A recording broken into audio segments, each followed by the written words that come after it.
Sevgili izleyenler merhaba. TV 2020 ekranlarında Diyalog Medya Grubu Genel Yayın Yönetmeni Sayın Reşat Akar'la birlikte Gündem Özel programında sizlerleyiz. Hemen bugünün konularını aktarayım. Evet, Güney Kıbrıs Dikilya Elektrik Santrali'ndeki 6 üniteyi devre dışı bırakınca Kuzey Kıbrıs'tan elektrik ihtiyacının olabileceğini resmen bildirdi. Fakat Kuzey Kıbrıs'ın santrallerinde de yakıt sıkıntısı yaşanıyor. Nasıl olacak merak konusu. İkinci konumuz yerel seçimler.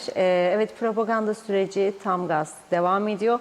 Ulusal Birlik Partisi içinde de parti kararlarına uymayanların ihracı devam ediyor. Bu arada adaylar olmayacak, gerçekleşemeyecek yatırımlar üzerine projeler, planlarının olduğunu söylüyor. Detaylarını konuşacağız. Bir diğer konumuz da yine ülkemizde hem kanser hem benzeri hastalıkların sağlık konusunda daha doğrusu ciddi sıkıntılar yaşandığı biliniyor. Bu konuyla ilgili en ufak bir önlem, tedbir dahi alınmadığı görülüyor. Halbuki dünyada çok farklı uygulamalar var, tedbirlere başvuruluyor. Özellikle Yeni Zelanda'nın müthiş bir projesi var, sizlerle paylaşacağız. Son olarak da dijital çalışmalar kapsamında Kuzey Kıbrıs Türk Cumhuriyeti'nde doğum ve ölüm belgesi için devlet dairesine başvurma zorunluluğunun kaldırılacağı açıklandı. Bu konu üzerinde de duracağız. Hepsi ve daha fazlasıyla sizlerleyiz. Reşat Bey merhaba. Merhabalar Funda Hanım. Herkese hayırlı günler diliyoruz. Bereketli yağışlarla güzel bir inşallah yıl geçiririz diye dua ediyoruz. Bugünkü yağmurlar, birçok bölgedeki yağmurlar sevindirdi. İnşallah zararsız, kazasız, belasız devam eder. Çünkü çok ihtiyacımız var. Yeraltı kaynaklarımız tamamen yok olmuş durumda. Doğru dürüst barajımız yok. Göletimiz, olan göletler çoğu su tutmuyor. Çok ciddi bir durumla karşı karşıyayız. Ama şükür olsun tabii ki demek lazım. Rum tarafına elektrik verecek duruma geldik. Adamlar korkunç elektrik üretimleri var. Fakat buna rağmen bize muhtaç oluyorlar. Bizde de çok elektrik olduğu için hemen sıkıya geldiklerinde bize başvuruyorlar. Biliyorsunuz bu konuyu ilk ve tek Diyalog Medya Grubu gündemine almıştı. Bizim programlarımızda, gazetemizde, Dikelya'da 74 öncesinden kurulu bir elektrik santralı var. Hatta 83 yılında bağımsızlık ilan edildiği zaman KKTC'nin ilanı sonrasında herkeste bir elektrik durumuyla ilgili endişe vardı. Çünkü tamamen Rum tarafından geliyordu elektrik. Kurucu Cumhurbaşkanı Rauf Denktaş'a muhalifler diyordu ki Rum elektriği keserse ne yapacağız? Bizdeki şahinler de derdi ki yürür ordu Larnaka'ya kadar alır oradaki elektrik santrallarını diyorlardı. Ama tabii bu sadece öyle bir nutuk olayıydı. Yani bunun gerçekleşmesi mümkün değildi. Çünkü çizilen yere kadar izin verilmişti ve çizilen yerde Maraş'ta yoktu. Hani şimdi bizimdir falan aldık bittik maşallah açarık bizim değildi. Yani o bize izin verdikleri, harekat izni verdikleri bölgenin dışındaydı Maraş. Larnaka tabii çok daha dışında. Mümkün değildi. Neyse o santralın olduğu bölgeye bak görüyorsunuz şu anda. Sizler için araştırdık bulduk. Deniz pırıl pırıl, orada yüzmeye gidenler oluyor.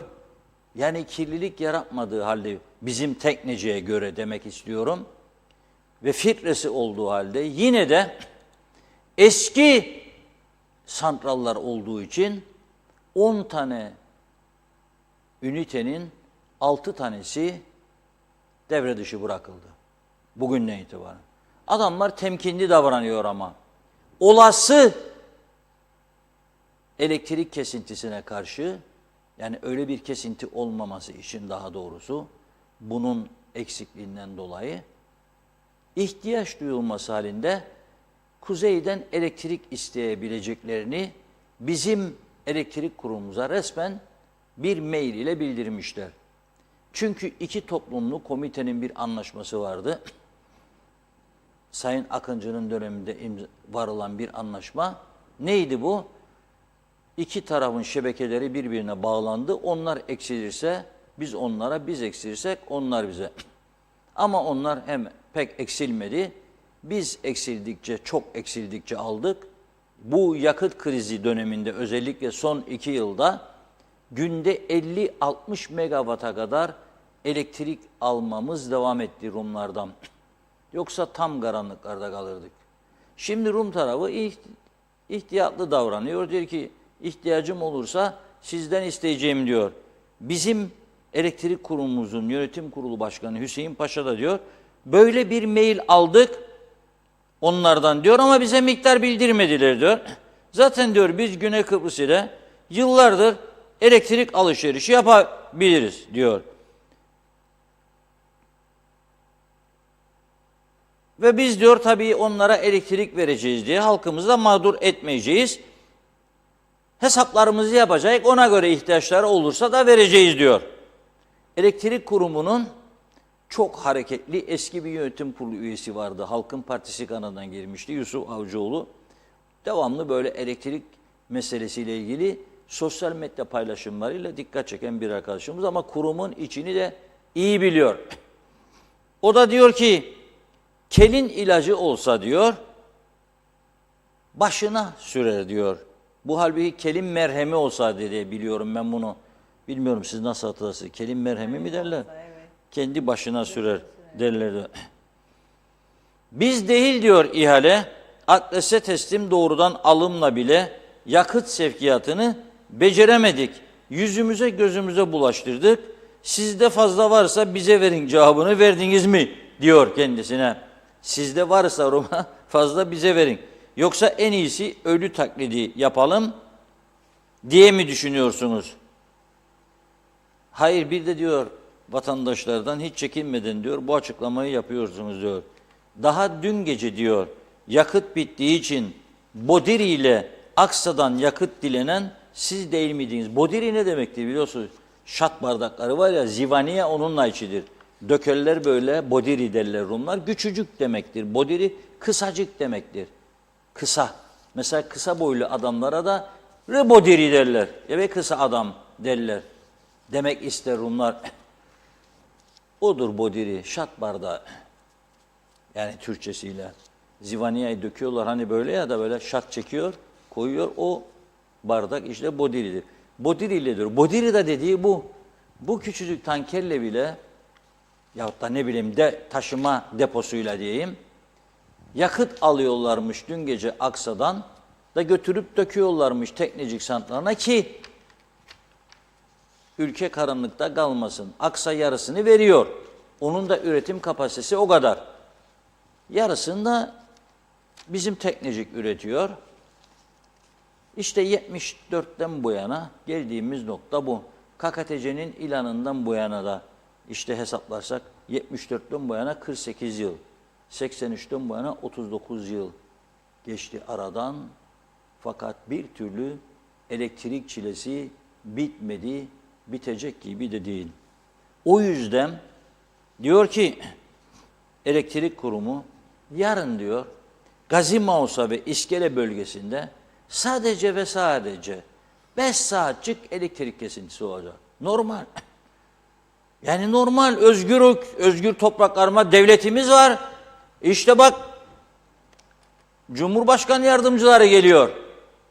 Gambiya'dan buraya adam düşünsen tanıma yolunda adımlar atılıyor, gür sesler geliyor. Onun için tabii ne olacak yani öyle kolay değildir. Özgürlük, efendime söyleyeyim bağımsızlık ve bunun dünya tarafından kabul edilmesi kolay değildir. Bizi kabul edebilmeleri için 10-15 tane korumayla gelecek arabalarımız. Güneyden baktıklarında bizi izliyorlar şu radarla ve uzaydan da bizi Amerikan Başkanı Biden izliyor ya. O izlerken bizi görecek ki bak Cumhurbaşkanları Amerikan Başkanı'ndan daha güvenlik tedbirleri içinde gidiyor. Yani 10-15 tane araba önde arkada. Hele bir tane son araba Sayın Erdoğan'ın hediyesiymiş buraya. O bir cip gidiyor. Anlattıklarına göre onun içerisine devamlı tanker koymak lazımmış. Eksildikçe yakıt dökesin o kadar çok yakıt harcıyor. Ama olması lazım. Yani devlet var, tanınma falan olması lazım. Elektrik olmazsa da olur. Ne olacak yani zaten? 5 saat çok fazla bir şey değil. Kasabın kıyma makinesi çalışmayacakmış, üretmeye yapmasın. Yani bir dükkanı olduğuna şükretmesi lazım. Bak kasapsın, dükkanın da var. Eskiden dükkan mı vardı? Yol ortasında keserlerdi etleri, kuzuları falan. Ne bileyim işte bakkalın buzluklar. Havalar soğuktur, erimez, bir şey olmaz. Erise de tekrar donar. Ne olacak? Yani bunda da bir problem olmaz. Mermercinin durmuş. Çalışmıyor aletleri.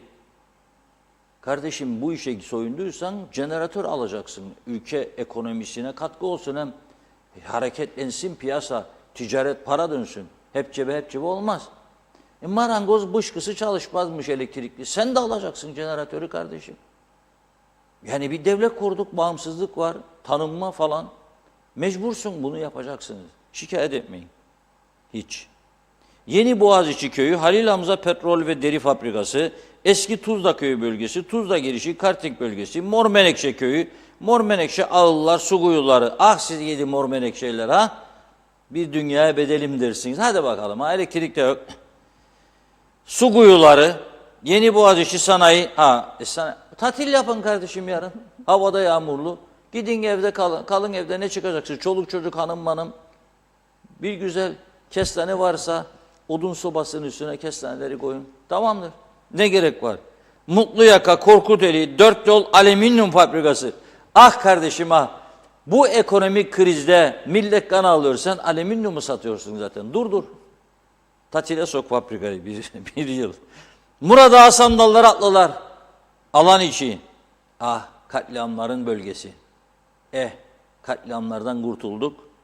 Elektriksiz kalmayı da göze alacak. Ağıllar, Yıldırım Girişi, İlkay Genç Sitesi, Onlar İnşaat, Kristal Rox Otel, Selamis Otel. Ne gerek var?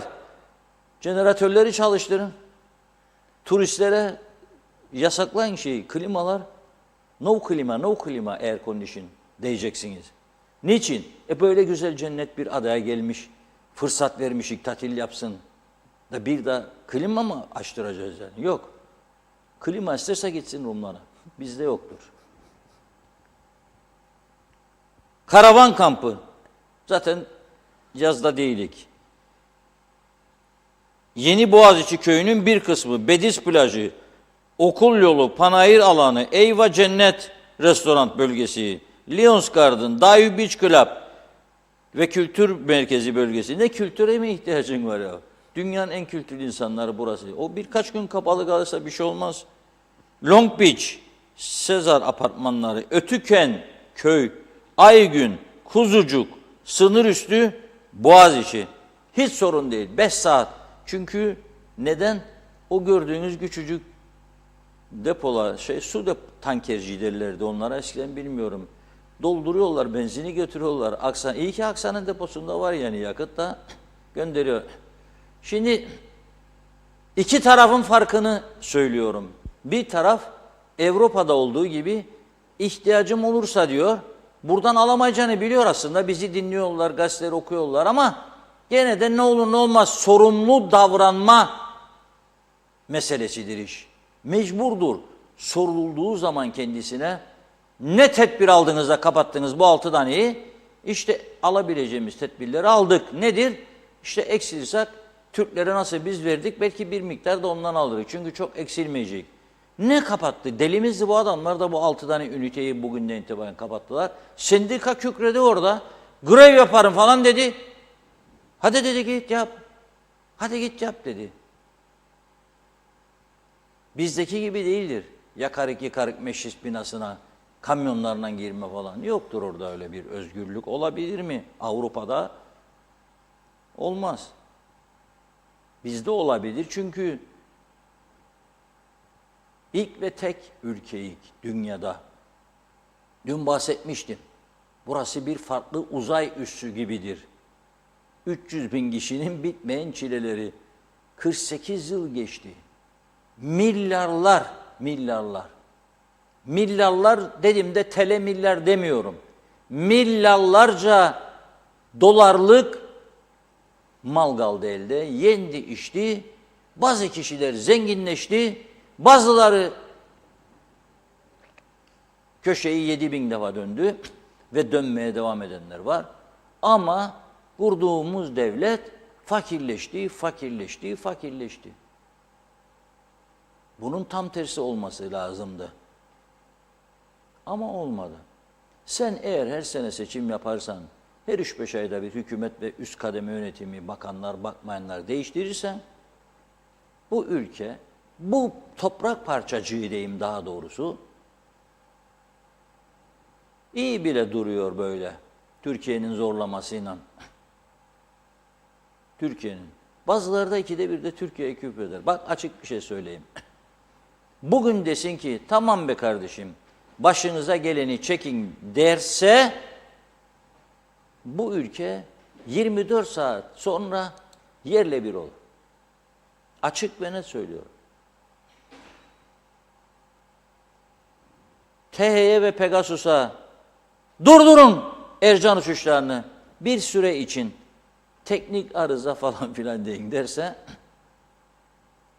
ne KKTC kalır ne de ekonomi falan filan burada yaptı. Olmayan ekonomi işte az miktarda. Bir son dakika haberi veriyorum sizlere. Elektriğe ve diğer büyük başarılarımıza devam edeceğim tabii. Kimse olamaz engel. Bir şarkı vardı bilmem hatırlar mısınız? Google'a girin bulacaksınız. Demirel, Demirel, iktidara yine gel. Millet seni istiyor, kimse olamaz engel. O şarkıyı bulabilirsiniz. Lütfen girin şarkıya. Tabii ben şimdi bu şarkıyı bir banyo odasında söyleseydim sesim korkunç güzel çıkacaktı ha. Yani bayılırdınız ama burada maalesef öyle çıkıyor, kötü. Onun için kimse olamaz engel. Elektriği konuşacağız. Evet. Anadolu 7. Asliye Ceza Mahkemesi İstanbul Büyükşehir Belediye Başkanı Ekrem İmamoğlu'na 2 yıl 7 ay 15 gün hapis cezası vermiş. Mahkemedeki duruşmaya Ekrem İmamoğlu'nun avukatı Kemal Polat katılmış. Çok sayıda CHP ve İyi Partili isim de duruşmada izleyici olarak bulunmuş. Evet, tabii ki itiraz edecekler herhalde bunu ama aklıma bir anda 2022 yılı geldi. Sizin de geldiyse 21-22 galiba öyle bir şey. Özür dilerim 2001-2002 yıllara geldi. Evet, Sayın İmamoğlu 2 yıl 7 ay 15 gün hapis cezası almış. İstanbul Anadolu 7. Asliye Ceza Mahkemesi kararı. Gelişmeleri bizden izleyeceksiniz haberlerimizde falan. Mutlaka detaylarını vereceğiz bu haberin. Evet, elektrik meselesi böyle. Yarın şimdilik bu iki bölge Gazimausa ve İskele. Ne diyor gerekçe olarak da? 10 ile 15 arasında diyor. Orta gerilim şebekesinde yapılacak bakım ve onarım çalışması. En güzel mesele budur. Boşanmalarda ne demiştik dün? Şiddetli geçimsizlik. Avukatlar onda. En güzeli şiddetli geçimsizlik yazacak buraya. Yargıç da bunu anlayışla karşılar. Hemen bitirir bu işi. Hemen bitirir. Hemen. Hele anlaşmalı olursa 15 dakikada yargıç karar verir biter. Şimdi bu da alıştılar. Yoktur. Lamba suyu diyemiyorlar. Şebekede bakım ve onarım. 5 saat. Almanya'da, Japonya'da, Hollanda'da, İngiltere'de, İrlanda'da elektrik kesintisi, bakım ve onarım yüzünden oluyor mu? Biz nerede İngiltere'yiz ya? Biz tanınmamış, biz burada bağımsızlık mücadelesi veriyoruz. Olur mu? Tamam ya, İngiltere'de değilik tabii ki, Almanya'da değilik. Olamayız zaten asla, yani boy ölçüşemeyiz onlarla. Ama yani devamlı sen bana bakım onarım deyip 5 saat keseceğim bunu. Peki gelenler oldu buraya, verelim dediler falan. Niçin geri gönderdiniz bu adamları uçak şirketi gibi? Uçak şirketiyle de ilgili yeni bazı iddialar duydum. Abov diyorum. Şimdilik bu kadar. Detaylarına belgeli ulaşırsam hiç çekinmeden söylerim burada zaten. Yapmasınlar, rahat kalsınlar. Bakın, Avrupa Parlamentosu'nun başkan yardımcısı, Yunanlı milletvekili, aynı gün bir rüşvet iddiası yüzünden görevden alındı. PASOK Partisi'nden ihraç edildi. Dün de evini basmışlar. Yazık. Ama ayakkabı kutularında çıkmamış onun şeyler, eurolar da özel bohçaların içinde çıkmış. Nedir demişler, bu annemin cehizleridir demiş. Yunanlılarda vardır bu kültür demiş. Bizde de vardı eskiden. Kız çocuğu olan aileler 3 yaşından 1 yaşından çocuklara başlarlardı. Alayım bir çarşafçık bizim Ayşeciğe, alayım bir şeycik, tabak setçiyi alayım falan filan. Benim kayınvalidem de kızım için alıyordu tabak setleri. Ya o büyüdüğü zaman 18-20 sene, 30 sene, 30 yaşında evlenirse ne tabak modelleri çıkacak? Almayın derdim. Yo, bizim adetimizdir. Doldururlardı böyle. Çarşaflar, yastık yüzleri, nevresim takımları biriktirirlerdi ki bir anda ağır yük olmasın ailelere diye. Bizde şimdi uçak şirketi neden adam geri çekilmiş? Diyorum. Çünkü bazı kokular yayılıyor etrafa. Galiba konuşuyorlar onlar da şimdi. Enteresan bir durum oldu. Northern Cyprus Forever Tiarensi çok ciddi bir krizle karşı karşıyayız sayın izleyiciler. Memleket her yönüyle krizler ülkesi oldu ve biz bu krizler ülkesinde ne yapıyoruz şimdi? Yerel seçimlere hazırlanıyoruz. Zafer kimin olacak? Siz diyebilirsiniz ki kimin isterse olsun. Ama önemlidir. Girne bölgesinden 5 tane zafer yarışında olan insan var. Eğer bilirseniz bugün arkadaşlar kolyeyle şeyi koymadılar, bileziği unuttular. O kadar normal. Nidai Güngördü, Murat Şenkul, Zeki Çeler, Osman Zorba, Özdal Kerem. 10 kişiye kolye vereceğiz böyle kalpli. Bunu takan biliyorsunuz, kalpli kolye takıldığı zaman görünce birisi kalpli kolyeyi, yüreği sevgi dolu demektir insanın. O açıdan çok önemlidir. Bilezik, kolu böyle öne doğru uzattığı zaman da kalp göründüğünde gene aynısını söylerler. Yüreği sevgi dolu, aşkla çırpınan bir yürek var. Hangisi kazanacak? Yazarsanız 10 kolye, 10 da bilezikten biri sizin olabilir Girne bölgesi için. Her bölgeye 10'ar tane veriyoruz. Evet, başlayalım mı? Başlayalım. Buyurun. Siz Ekrem İmamoğlu kararını duydunuz değil mi şimdi? Evet, duydum, çok 2 yıl 7 ay 15 gün. Evet. Evet, buyurun. Evet, çok teşekkür ederek hemen başlıyoruz sevgili izleyenler. Cengiz Genç, Yukarı Bostancı'dan selamlar, sevgiler, iyi ki varsınız diyor. Şerife Turgay Derya'da iyi yayınlar demiş. Celal Harun, ihalesiz yakıt alımları devam ettiği sürece Kıptek'te yakıt sorunu ve halkın hırsızlar tarafından soyulması bitmeyecektir diyor. İsmail Kızılşahin, hayırlı yayınlar demiş. Mehmet Uluçaylı da. Doğan Falyalı, Rum santrali için sendikalarla yapılan görüşmede öteleme olmuş. Eğer çok ihtiyaç duyulacaksa bizim elektriği kessinler diyor, onlara versinler. Tabii varsa, olmayanı satıver. Evet, Erol Hasan iyi yayınlar diledi. Mehmet Uluçaylı, sınır üstü barajı su topladığı zaman içindeki su pompayla sınır üstü üzerindeki tepelerde bulunan mağaralara verilir ve yeraltı kaynakları beklenirdi. Bizim Hükümet tepeleri havada almaları için şirketlere peşkeş çekmesiyle, kazılar ve dinamit patlatmalarıyla yeraltı kaynakları yok oldu. Bu nedenle kuyularda da gereken beslenme olmuyor yazmış. Nilüfer Canova ve Reşat Bey, gerçekten çok güldüm. Biz mi elektrik vereceğiz güneye? Bence bize hiç bağlamasınlar, yolda kalıp yanarlar diyor. Metin Leblebicioğlu, güneşli günler diyerek karanlığa, açlığa boğdular bizi, yazıklar olsun yazmış. Cuma Meşe'de diyor ki, benim de bir şikayetim var. Bir ayda 3 defa elektrik parası geldi. Nedir anlamadım. Vedat Özkan, Ankara'dan herkese selamlar, sevgiler. Ülkede elektrik, içme suyu, çöp arıtma ve atık su sorunu varsa sorunlar çok çok büyüktür. Siyasiler bu sorunları çözmeden ülkeyi yönetiyoruz demesinler demiş. Mehmet Bey, Mehmet Yeğle, Türkiye'de demokrasi yok edildi diyor. Sayın İmamoğlu yalnız değildir yazmış. Aytaç Bey iyi yayınlar diliyor. Celal Harun, iyi yayınlar. Lapta Alsancak Çamlıber Belediyesi Bağımsız Başkan Adayı Salahi Türel Uçkan, kaliteli hesap veren, şeffaf ve icraat yapan belediyeciliğin en güzel örneği olacaktır dedi. Mehmet Uluşaylı, 74'ten sonra köşeyi 100 defa da dönse yine çıplak ve yalın ayak terk edecek.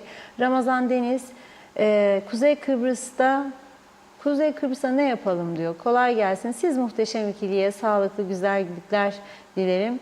Kıbrıs'ın derdi sizde yazmış. Erdal Yarkın, iyi akşamlar, iyi yayınlar. Kemal Osman Ceyhanlı'da söylenecek bir şey kalmadı diyor. İzleyip görelim. Ömer Bozkara, vezirler, bizler zaten bilirdik yalan söylediklerini. Avcıoğlu az bile yazdı diyor bu hükümete. Bunlar başımızdan gitmedikçe yok elektrik kurumu, hiçbir kurum, özel sektör hayır etmez. Bunların zihniyeti kendilerine ve çevrelerine rant sağlamaktan başka hiçbir şey değil. Kendi çevrelerine ayrımcılık ve torpil, sade vatandaşı süründürmek, ağızlarında vatan millet eksik olmaz diyor. Ya bunlardansınız ya hainsiniz. Ne sizdenim ne de sizler gibi hainim demiş Ömer Bey. Erol Hasan, Avustralya'dan selamlarını yolladı. Mustafa Özcan, 2 yıl 7 ay 15 gün. 2 kere üst üste zaferi tescil edilen ve 16 milyon insanımızı temsil eden bir belediye başkanına verilen bu ceza adil mi demiş Mustafa Bey. Vedat Özkan, Kuzey Kıbrıs ekranlarında belediye başkan adaylarını izliyorum. Hiçbiri çıkıp da belediye gelirlerini ayırıp büyük yatırımlar yapacağım diyemiyor. Mehmet İnancı, hoş vakitler değerli dostlar. Hayırlı yayınlar olsun batmış batırılmış ülkemize demiş. Kaoslar ülkesi cennet adamıza pardon. Sağlıklı günler diliyor Pembe Usku'da. Mehmet Uluçaylı, Zeki Çeler kazanacak yazdı. Bakıyorum. Özkan Bişmiş, seçimde sandığa gidecek yok diyor. Emel Çoban da Zeki Çeler. Salih Kanal, Murat Şenkul kazanır dedi. Doğan Falyalı, boşuna çırpınmak yok, savaşın getirdikleri imparatoru tacından eder. Bazısına da taç takar. Bu işler böyle. Nazime Nalbant, İskele'den herkese selamlarını yolladı. İyi şeylerin olması için duacıyım. Reşat Bey, her gün, o ne demek o? Onarılmalar diye bir şey hiç yoktur. Bence evet, bakım onarım yoktur diyor elektrikte. Bence diyor akaryakıt yok. Onun için bu kesintiler yapılmış. Halk da artık inanmıyor demiş. Halkımızı karanlıklarda lütfen bırakmayın yazdı. Mehmet Kurtulmuş, iyi yayınlar diliyor. Mehmet İnancı, ülke bir 30 yıl sonra düzlüğe çıkar Sayın Akar. Allah halkımıza güç kuvvet versin. Hüseyin Koltan, hoş vakitler, keyifli dakikalar, ağzınıza yüreğinize sağlık dedi. Arif Mustafa Cüce, iyi yayınlar, İmamoğlu'na verilen ceza siyaset yasağı anlamına gelir demiş. Hasan Nihat Erduran, ambargosuz ulaşımlı KKTC döviz deposudur diyor. Birleşmiş Milletler ninni okur. Turgay Gezen, evet o da İBB Başkanı'na verilen hapis cezası hukuki değil, siyasi bir karardır. Bu da Türkiye'de hukukun üstünlüğünün, yargı bağımsızlığının olmadığının tabii ki açık bir göstergesidir demiş. Bülent Karakaşlı, az önce bir yere gitmiş, ben ismini vermeyeyim. Canım diyor et döner çekti.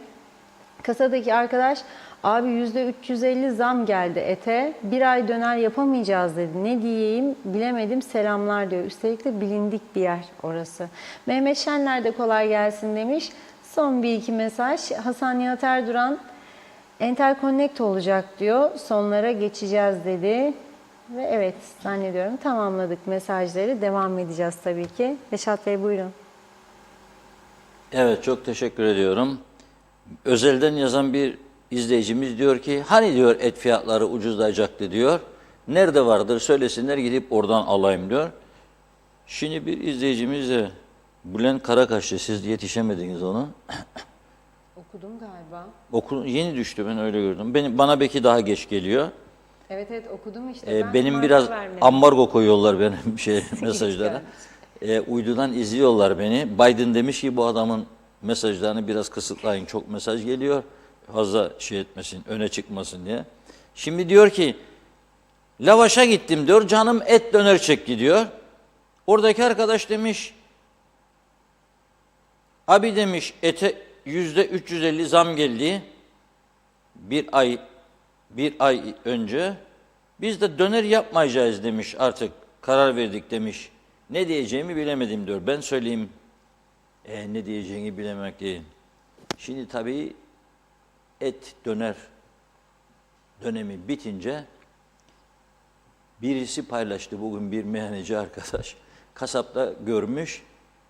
Kemik kilosu bilmem kaç lira. Galiba 46 mı 24 mi öyle bir şey. Kemik kilosu 24 lira diye listesini almış, kemik satışını. Eskiden ne yapardık kemikleri? Köpeklere atardık değil mi?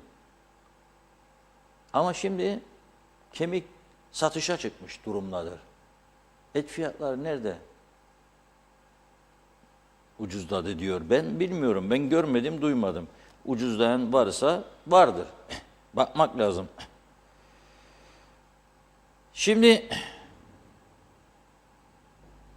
adayları izliyorsunuz. Bizim televizyonda da mecburen, yani usuldendir, İmkanlar nispetinde aday çıkarmaya çalışıyoruz.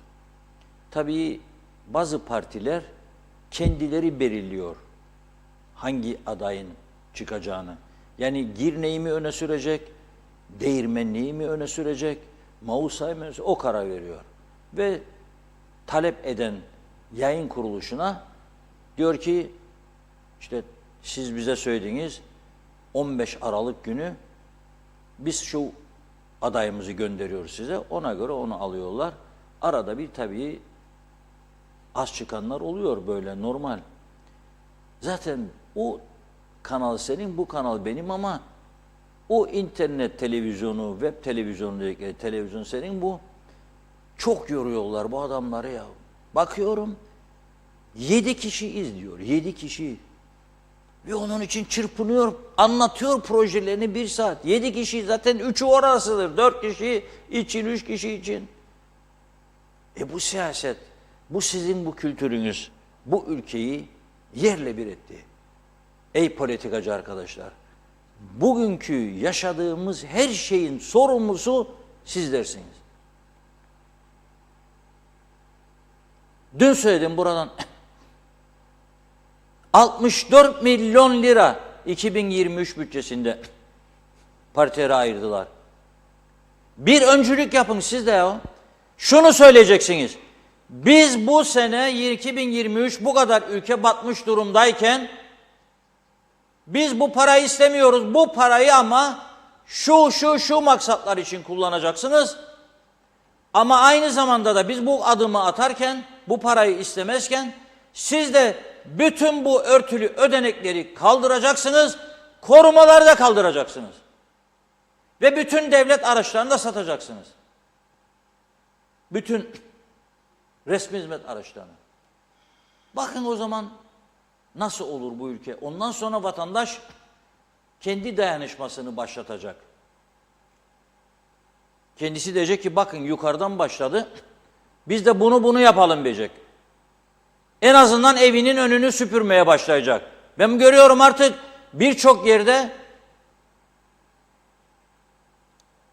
temizlik kalmadı. Temizlik yok. Oturuyorsunuz bir yerde, bir şey içeceksiniz, bakıyorsunuz elinizin ayağınızın içeri taraf çöp atıkları. Süpürmüyorlar iş yerlerinin insanlar. Artık insanlara bir şey gelmiş. İsteksizlik, ümitsizlik, moralsizlik. Olur mu ya böyle bir şey? Biraz silkinip kendimize gelmemiz lazım.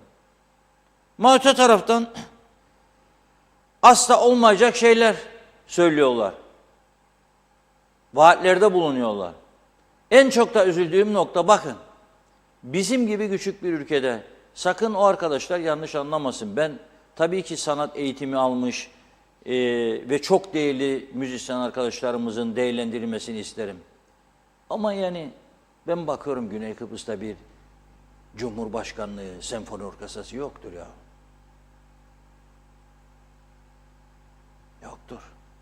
Bizde var. Aynı küçücük bir yerde devlet tiyatrosu var, belediye tiyatrosu var, belediyeler tiyatrosu var. Köylerin belediye tiyatrosu var. Senin çöp kamyonunu yenileyecek paran yok. Arıtma tesisi kuracak paran yok. Yağmur drenaj kanallarını genişletemiyorsun sular altında, köyün yağmur yağdığında. Şimdi bakıyorum, kültür sanat kenti yapacağız diyorlar. Neyi? Hepimiz mızıka, hepimiz çalgıcı, keman, daplek falan çıkalım yollara. Ne gerek var çöp toplamaya, ne gerek var kaldırım yapmaya, ne gerek var yol yapmaya, ne gerek var arıtmaya, pis kokuların içinde yaşamaya devam. 74 öncesinde 300 kişinin yaşadığı köyler, şimdi 35 bin kişi. Var mı arıtma? Yoktur. Var mı kanalizasyon? Yoktur. Girne Belediye Başkanı dinledim dün akşam. Bizdeydi. Bir Belepayis'ta diyor, bir Ozanköy'de diyor, bir bilmem Edremit diyor. Bunlar sayıyor. Bunlarda diyor kanalizasyon yoktur diyor. Kent içinde diyor, o da her yerde yok. Balapayis dünyanın en gözde, dünyanın diyorum, kitapçıklar vardır. O kitapçıkların içinde dünyanın nefes kesen bölgeleri arasındadır Balapayis. Arıtması yokmuş. Kanalizasyonu yokmuş pardon. Niçin? Yatırım ister de onun için. 74'ten bu yana 48 yıl. Ozanköy. Ne oluyor bu dava? Daha derin kazıyorlar kuyuları. Pis atık su kuyularının bir ölçüsü vardı eskiden. Şimdi benim aldığım bilgilere göre emin kaynaklardan, bakanda olmadığı için, kontrol eden de olmadığı için, cezası da olmadığı için daha derine o zaman yeraltı kaynakları da kirleniyor. Sonra su için verdikleri kuyu izinlerinde çok derine iniyorlar. O pis atık suların karıştığı suları çekerekten, zepselere, meymelere vererekten ne yapıyorlar bizi? Zehirliyorlar. Bütün Kıbrıs Türk halkı yediklerinden, içtiklerinden dolayı tehlike altındadır. Bunun aksini iddia eden varsa önüme getirsin koysun. Farklı bir görüş. Bütün sağlık uzmanlarına soruyorum. Kirli suyla zepse yetiştirmek sağlıklı mıdır değil midir? Soruyorum. İnsan dışkılarının karıştığı sular sağlıklı mı değil mi zepse kullanımında? Kullanılıyor ama. Afiyetle de yiyoruz bizler de. İlk günlerde biraz kadın der bizim çocuğun bağırsakları bozuldu der. Ne yedirdin? İsim vermeyeyim. Zepseli yaptık canım diyor bir de. Buyurun. Sonuç ortada. Sonra doktor öde 800'ü. Sonra reçete al antibiyotiği ver 3 yaşında 5 yaşında çocuğa. Alan memnun satan memnun. Toplumda buna ayak uydurmak zorunda kalıyor artık. Şimdi ben bakıyorum bunlar üstünde hiçbir kelime yok. Sadece mazaret. Neden arıtma tesisini genişletemediğiniz kaç para istiyor? 5 milyon dolar diyor. Ya da euro pardon. Kardeşim 5 milyar euroluk arsa satıldı Girne civarında. Havada uçtu sterlinkler. Çimento torbalarına kondu. Lüks arabalara gitti. Ne koymadınız vergiyi ya siz 48 senedir. Hadi size kimse söylemez, tam tersi indirin der. En azından bir iki deli vardır bizim gibi. Yıllardır size koyun Kisra'dan vergi der. Kisra'dan nereye?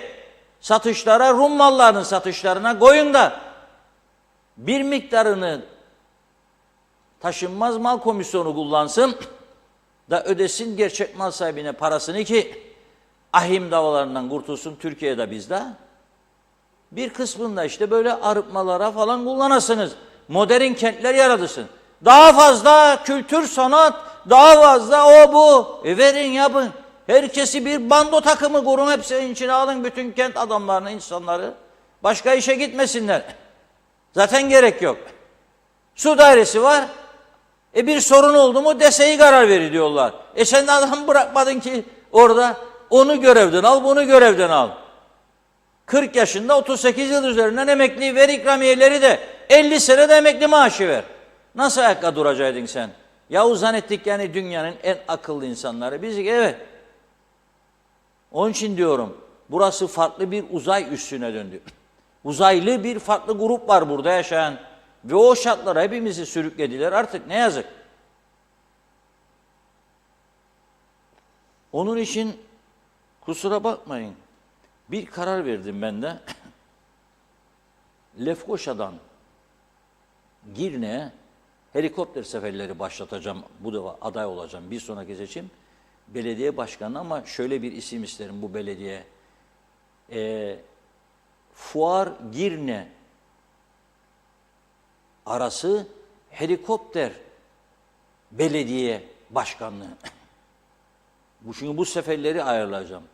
Trafik o kadar sıkıştı ki Girne'nin içinde yürüyemiyor arabalar. Şimdi geleceğim ona da. Arabalar yürüyemiyor. Herkes şikayetçi, gambar. Lefkoşa'ya gelecek mesela Çatalköy'den. Girne'yi aşacak da gelecek 1,5 saat. Halbuki ben o bölgelere, Çatalköy civarı bölgeye Belabayız futbol sahası var. Mesela orası Ozan birleştiririm. 300 metre mesafeleri var. Orada saha var, orada saha var. Seviyorum ben bu ülkenin insanlarını. Çok müthiş insanlar. Yapacaksınız bize sahamızı, oy vermeyik derler. Bunlar da yapacak be der. Çim alan, çim alan. İstadyum. 300 metre arada. Ozanköy'le Belabayız'da toprakları birleşmiş. Ben birleştireceğim. Ya Ozanköy'ün sahasına ya Belabayız'a helikopter pisti kuracağım.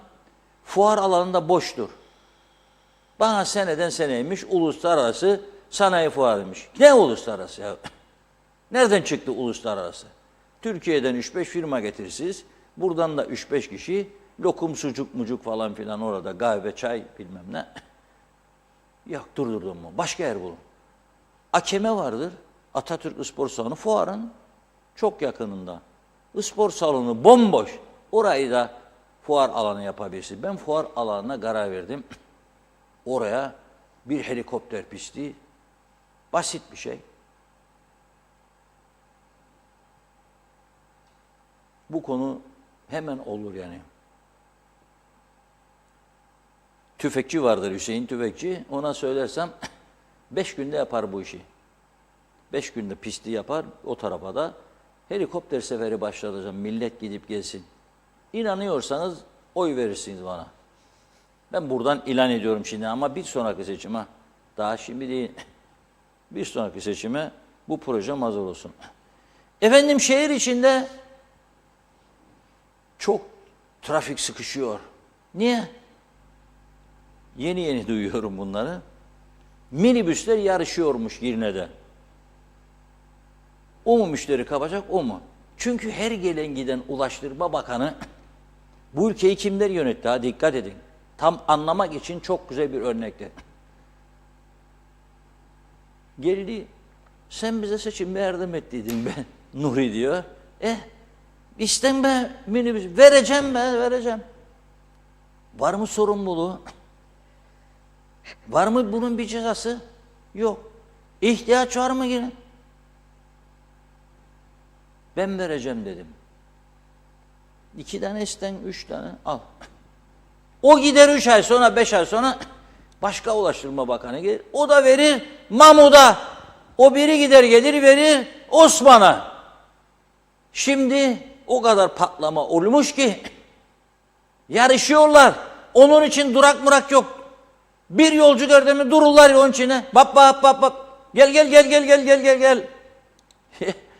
Neresi ya, burası Avrupa ülkesiymiş.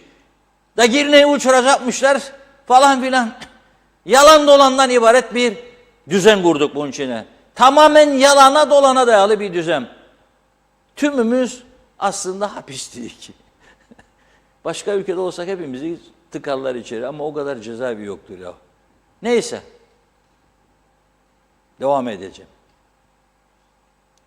Limanda yönetim kimindir? Bilmem kaç sene evvel Bakanlar Kurulu karar almış, turizme verilmiş. Sizin göreviniz belediye olarak çöpleri toplamak. Ama bu liman öyle dönemler oldu, 4 ayrı yöneticisi oldu. Yedi Kocalı Hürmüz diye bir film vardı, bilmem gördüyseniz. 4 Kocalı Girne Antik Liman. Güzel bir şarkı sözü yazacağım buna, şimdi aklıma geldi. Hatırladım onu lütfen de. Tamam. 4 Kocalı Antik Liman türküsünün sözlerini yazacağım. Şimdi arkadaş Ulaştırma Bakanlığı sorumluymuş. O da bir şey koparacak oradan çünkü bakan olan falan bir takım işler. İhale mihale olursa dostuna versin. Turizmmiş, etti mi 2, etti. Çevreymiş, etti mi 3, etti. Belediyeymiş, etti mi 4, 4. 3 taneye daha çıkarırlarsa Yedi Kocalı Hürmüz filminin rakibi Yedi Kocalı Antik Liman olur. Süper. Bak bu da bir dünya rekoru. Sonra demişler turizme verin. Kaç sene evvel verildi? Ne yaptı bu kadar zamandır? İhalelere çıktınız nice. Temizlemek için denizin içini ama temizlemedi çoğu zaman. Kokudan geçilmezdi, pislik yuvası. Ne yaptınız ceza olarak? Hiçbir şey. Ama şimdi arıtma 5 milyon euro istermiş. Yapamıyoruz. Verin denize. Allah verdi bize bak deniz var. Verin denize. Veriyorlar zaten. Ama o taraftan Rum'un mallarından 5 milyar sterlin satış yapmışlar. Nerede bu paralar? Da 5 milyon euroyu bulamıyoruz şimdi. Bulamıyoruz. Ve eşit egemen. Ve sonra bu eşit egemen devletin milletvekili ki limanı da şimdi yapan inşaat şirketinin eski sahibi ve aile şirketi falan olabilir, normaldir, hepimizin olur. Şikayet ediyormuş. Yolda yürürken önü kesilir arabaların, onun bile kesilmiş önü. Memleket ne hale geldi diyor o bile. Milletin vekili. Şimdi bunun için yeni bir önerim var. Milletvekillerine de vereceğiniz koruma. Bir eskort önde gidecek bir araba. Bir arkada gelecek. Arkadakinde 3 tane silahlı adam, öndekinde 2 tane yeter. Milletin vekillerini koruyacak. 50 tane milletvekili var. Çok bir şey değil yani. 10 da bakan bakmayın 60. Cumhurbaşkanının danışmanlarına da vermek lazım, müsteşarlarına. Önemli görevler bunlar. Başbakanın, bakanların müsteşarlarına, müdürlerine de vermek lazım. Adamlar yani neticede devlet için çalışıyor.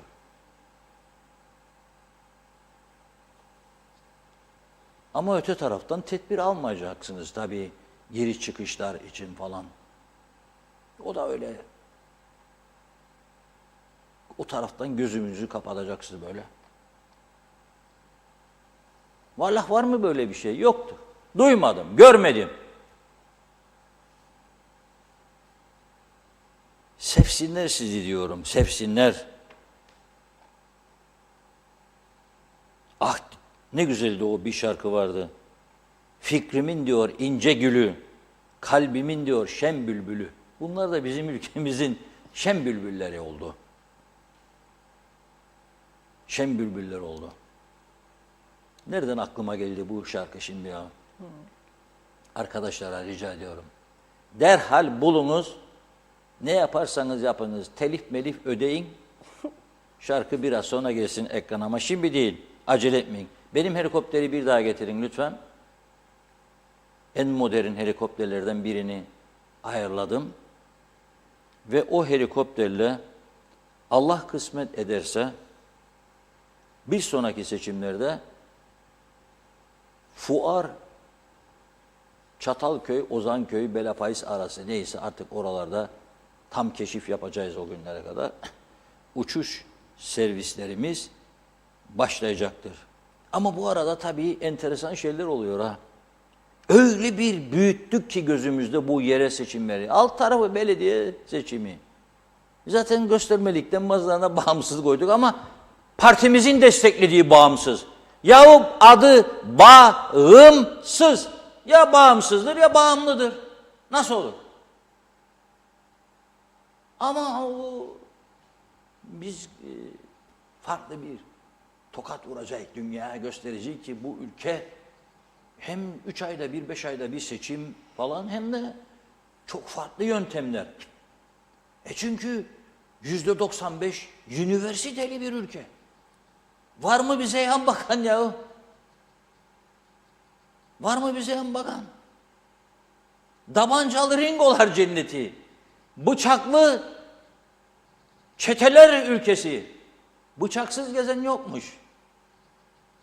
Vay anam. Ne hallere geldik. Güzel adamız. Afrodit'in aşk adası ne hale geldi ya, o ne hale geldi. Uçuyor görüyorsun helikopterim şimdi. Girne'nin üzerinde yoldur, bu ana yoldur. Öyle bir de selamlaşarak götüreceğim sizi. Sonra dağın ucundan Ozanköy'e indireceğim inşallah. Bugün bir köyümüzden iki köyümüzden geçtim pardon. İkisi de suyun üzerinde oturuyor. Su dediysem şeyi söyleyeyim yani Anamur suyu. Geçikköy oradan yukarıda işte çok kısa bir mesafe dediklerine göre basit bir kilometrelik boruyla ya da 1,5 kilometre bütün köyü suya boğabilirler. Çünkü Geçikköy'e gelen suyun bir kısmı hala denize gidiyor, boşalıyor. Dolunca baraj denize. Ama bu köy susuzluk çekiyormuş. Üstelik hayvancılık ve seracılık bölgesi Çamlıbel. Geçikköy'e gidiyormuş. Onlar Allah razı olsun suyumuz geliyor. Geçikköy ayağını atsan zaten barajın içindesin. Diyor ki muhtarı köyün bana Mısırlı soy. Osman Mısırlı soy. Çalışkan, dürüst bir insan olarak tanıyorum ben kendisini. 74 harp olduktan sonra diyor suya bakan Rum diyor daha köydeydi diyor biz geldiğimizde yerleştiğimizde bu köye. Bizimle beraber giderdi diyor o açar kapanayı o kapardı. Bu su dermiş kendilerine pınar suyundan söz ediyorum. Bu su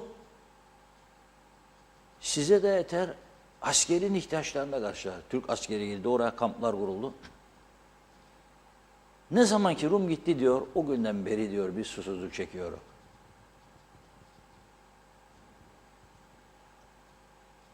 Dedim ki bu büyük bir başarının sonucudur. Tersini düşünün bakalım. Siz hiçbir şeye muhtaç olmadan yaşasaydınız eğer bu kadar çok siyasi parti olur muydu? Baksana o der ben yapacağım, öteki der ben yapacağım.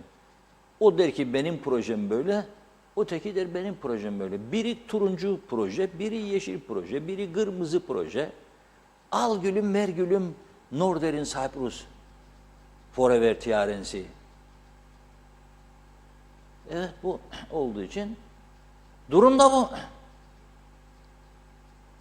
Balabayı suyu da yeterdi bir zamanlar. Şimdi o da sıkıntılıymış.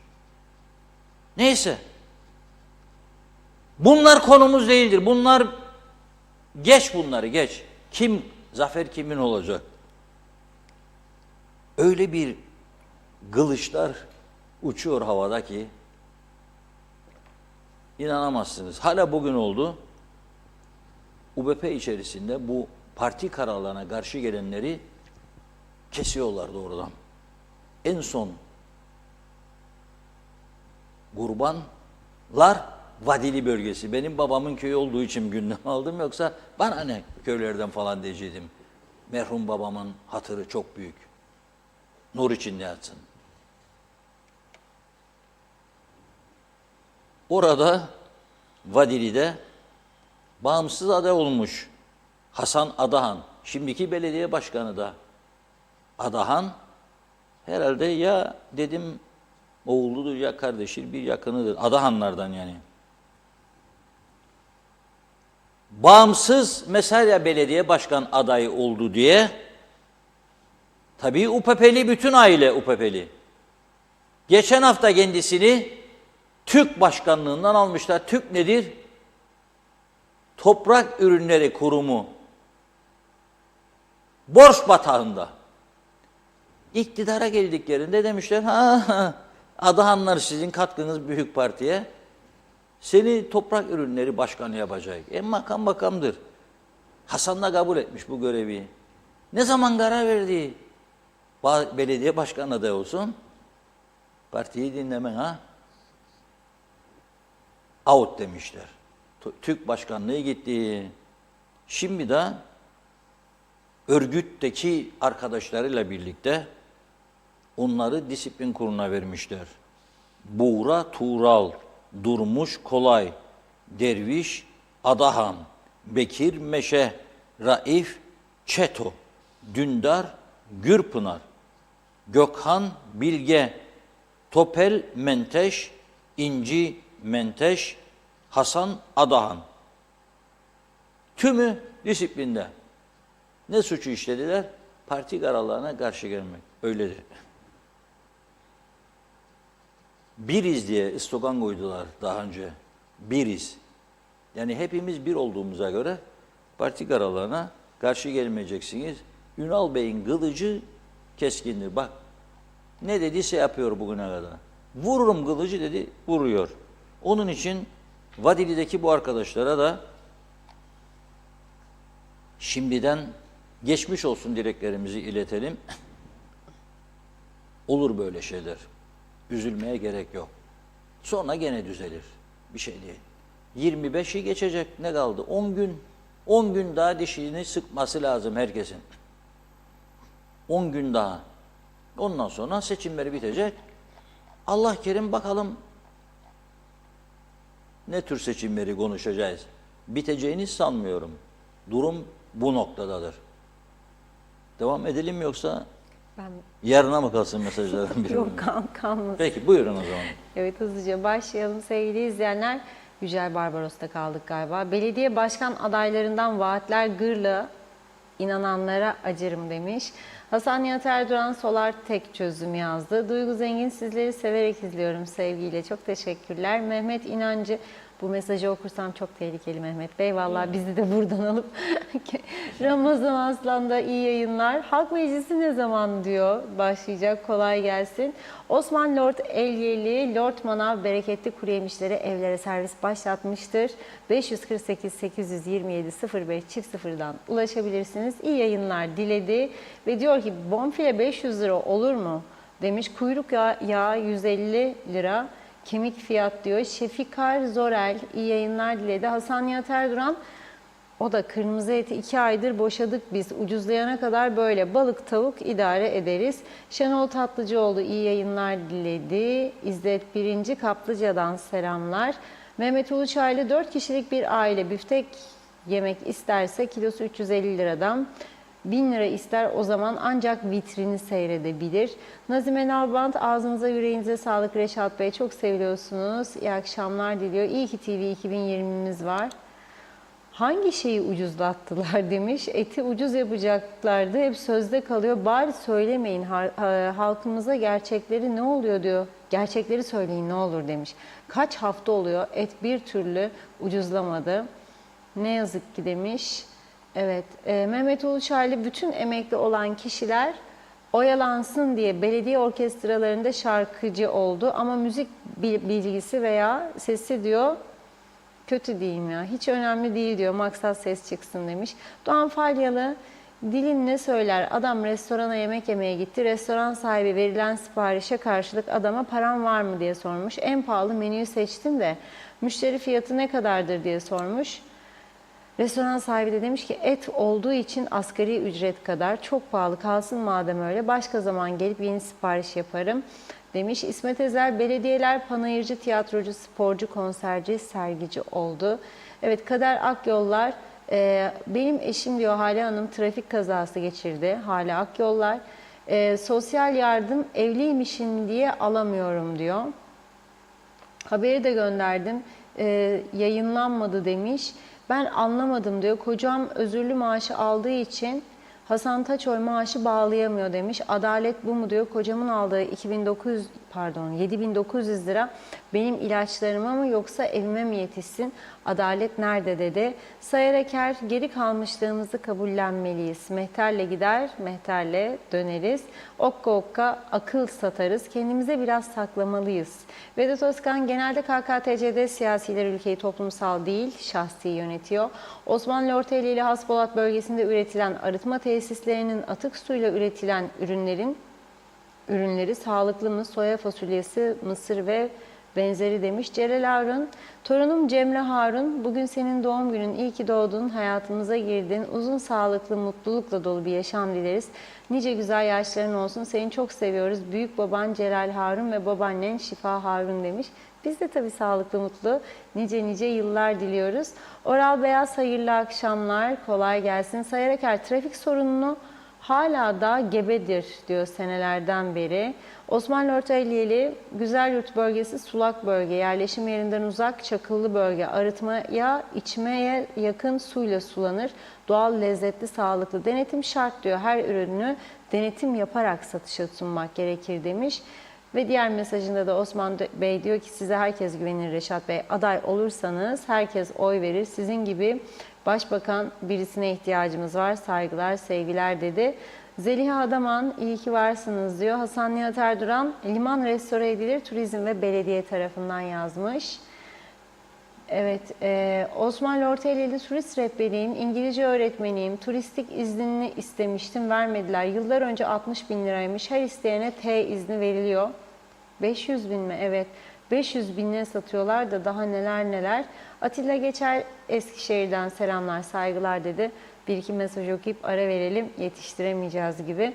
Doğan Falyalı, buradan Haspolat çemberden yukarı görülen o dağa bir delik açılsın dendi. Kimse destek olmadı. Her şey bitti de dağa delelim dedi. Başka işimiz yok sanki de dağa delik açacağız demesin mi? İşte böyle, şimdi de trafikten yakınılır demiş. Vedat Özkan, merak ettiğim konu 40 yılda 40 hükümet kuruldu. Hiçbiri çıkıp da elektrik, atık su diyor, çöp sorununa niye çözüm bulmadı demiş. Dürü Çörekçioğlu, Reşat Bey gelecek seçimlerde karşınızda ben olacağım. Girne'nin ulaşımını ben çözeceğim. Siz çağın çok gerisinde kaldınız diyor. Ben ışınlanma sistemi yapacağım. Helikopter çok pahalı demiş. Atilla Geçer de abi teleferiye kaskla binecektin. Helikoptere binerken demiş dikkat et. Hadi biz Ramazan Deniz'de okuyup ara verelim. Şekeriniz düşer diyor, yükselir diyor. Benim diyor sizi dinlerken şeker kolesterolüm iner çıkar diyor. Orası TRNC, tam 30 yılım geçti diyor. Doktorunuzu yakında tutun, sağlıklı günlere demiş Ramazan Bey. Çok teşekkür ediyoruz. Devam edeceğiz. Buyurun Reşat Bey. Evet, çok teşekkürler mesajlar için. Şimdi tabii ne ilgisi var diyeceksiniz. Durup dururken bu adamlar nereden bu konulara çıkarır diye. İşte merak, yani görüyoruz dünyada neler olur biter. Kıskanıyoruz. Et meselesini konuştuğumuzda benim aklıma ilk gelen ülke Yeni Zelanda. Avustralya falan da tabii ama Yeni Zelanda. Çok temiz, pırıl pırıl bir ülke. Etleri muhteşem. Ama insanlar ülkelerini seviyorlar ve koruyorlar.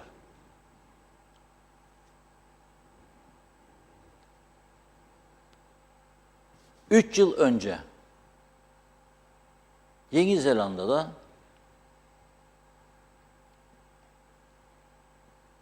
bir cami baskını oldu. 50 kişiyi öldürdüler silahlarla.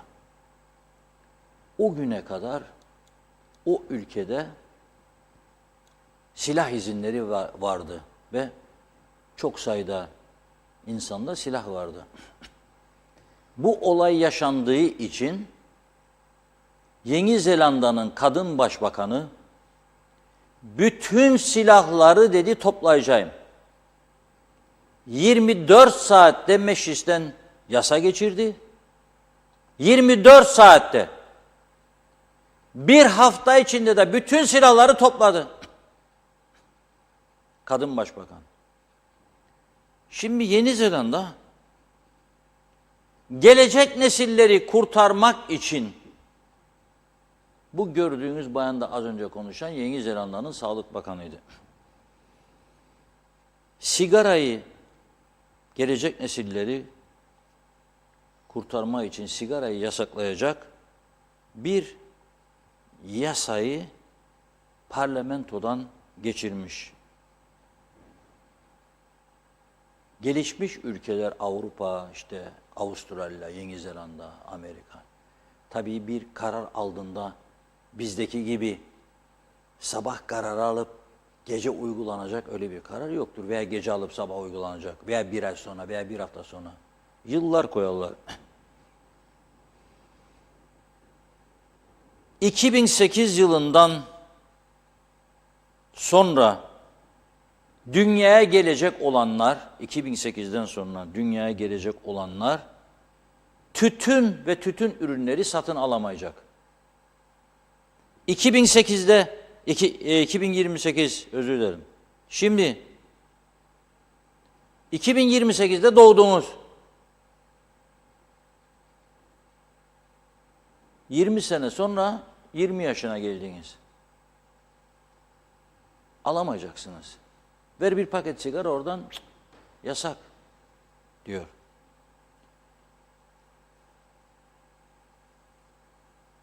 Sağlık Bakanı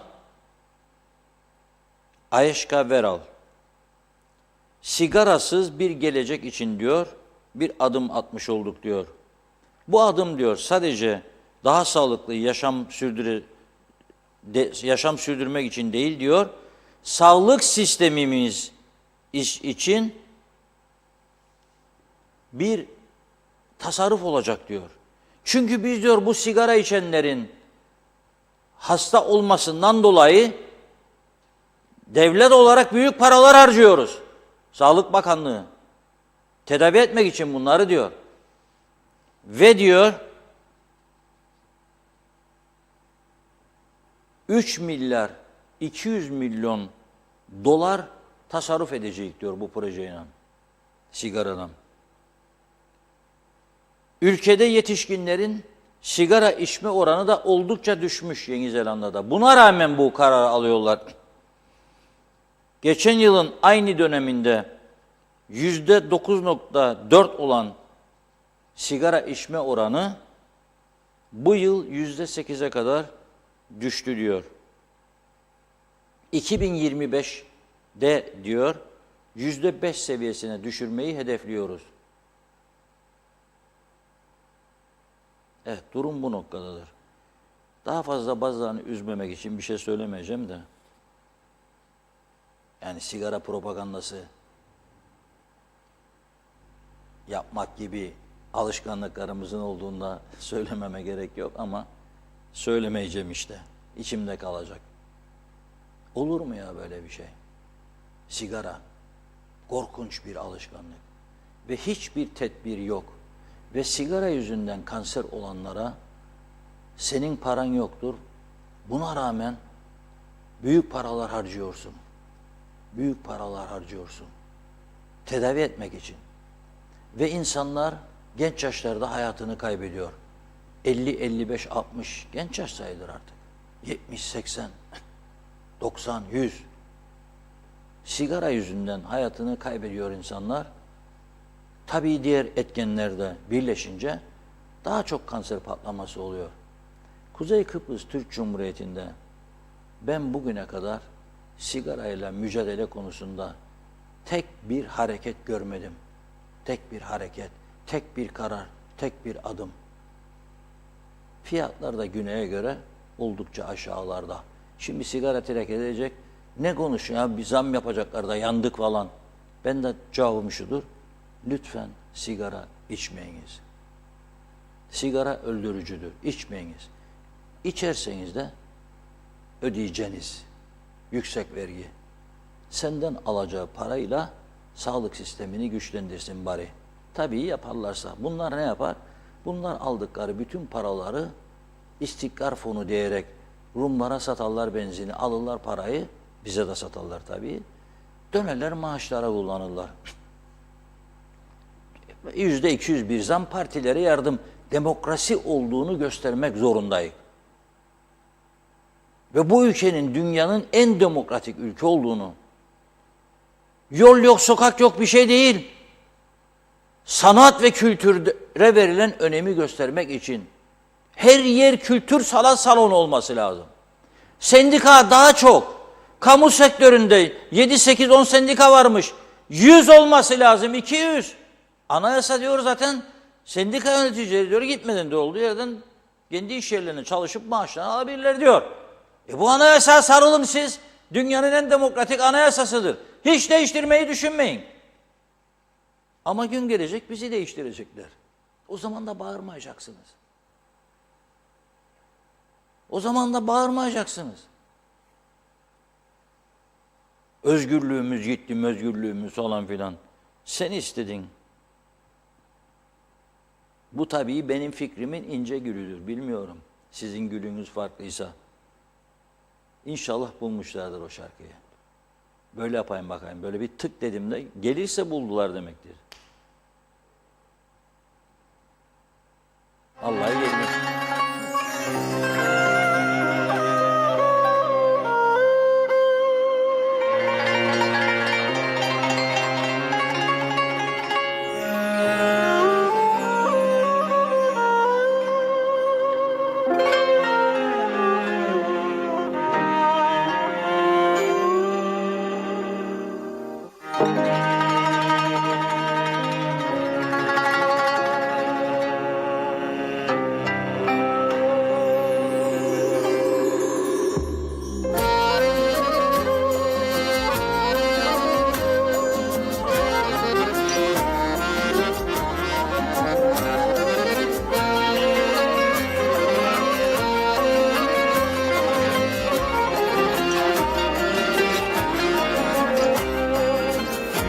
Fikrimin ince gülü, kalbimin şen bülbülü, fikrimin ince gülü, kalbimin şen bülbülü.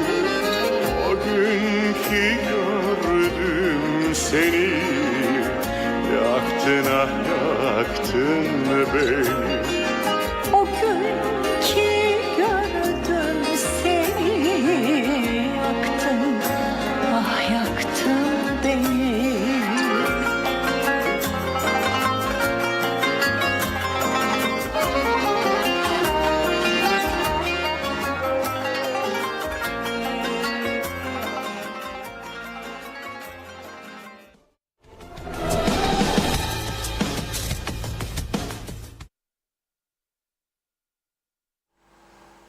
Arkadaşlar korkuyor telif melif yersek diye. Onun için erkenden kestiler. Fikrimin diyor ince gülü, kalbimin şen bülbülü. O günkü gördüm seni diyor. Yaktın ah, yaktın beni diyor. Bizi kim yakıyor acaba? Bizi kimler yakıyor? Kendi kendimizi yakıyoruz biz. Kendi kendimizi. Köylü diyor nohut ektirdiler bize diyor. Dedim. Gelip alan olmadı diyor.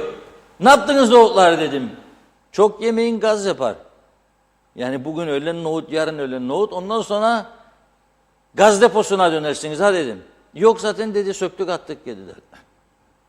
Ne ektirdiniz madem almayacağınız adamlardan?